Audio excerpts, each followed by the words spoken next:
Très présente sur le front politique, elle dévoile mardi 10 janvier les contours de la réforme des retraites. La première ministre Elisabeth Borne préfère la discrétion en ce qui concerne sa vie privée.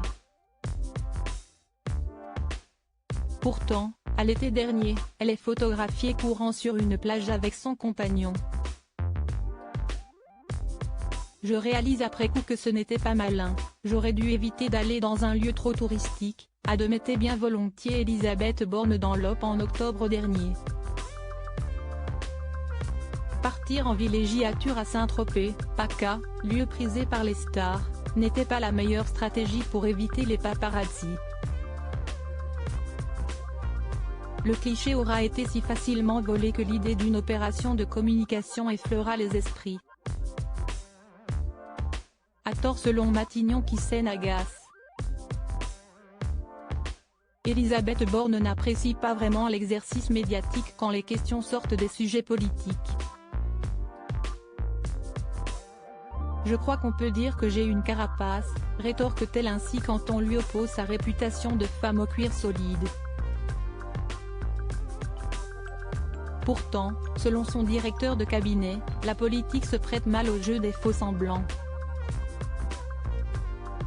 Chez elle, il n'y a pas de double fond, peu d'amortisseurs, elle est ce qu'elle fait, alors on arrive très vite au plus intime, analyse Aurélien Rousseau. On l'a dit homosexuelle ?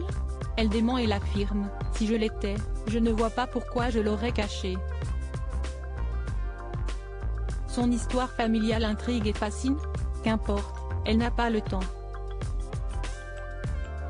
Même son fils, Nathan, le sait. Il se tourne vers sa tante, Anne-Marie, pour obtenir des précisions sur ses racines, rapportent nos confrères. Qui sont les hommes qui ont compté dans la vie d'Elisabeth Borne ? Elisabeth Borne, la force de la résilience, bourreau de travail absolu depuis le suicide de son père, Elisabeth Borne puise sa force dans son histoire. Joseph Borne, engagé dans la résistance, arrêté, déporté à Auschwitz, portait les stigmates de la guerre. Il dormait le jour, était insomniaque la nuit, n'évoquait rien de ses souffrances.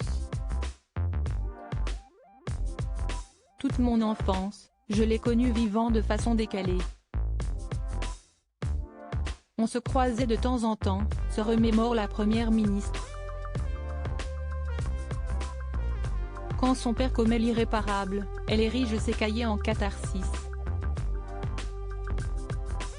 Bachelière dans l'excellent lycée parisien de Janson de Sailly, elle enchaîne avec une classe préparatoire, avant de rejoindre les rangs des X.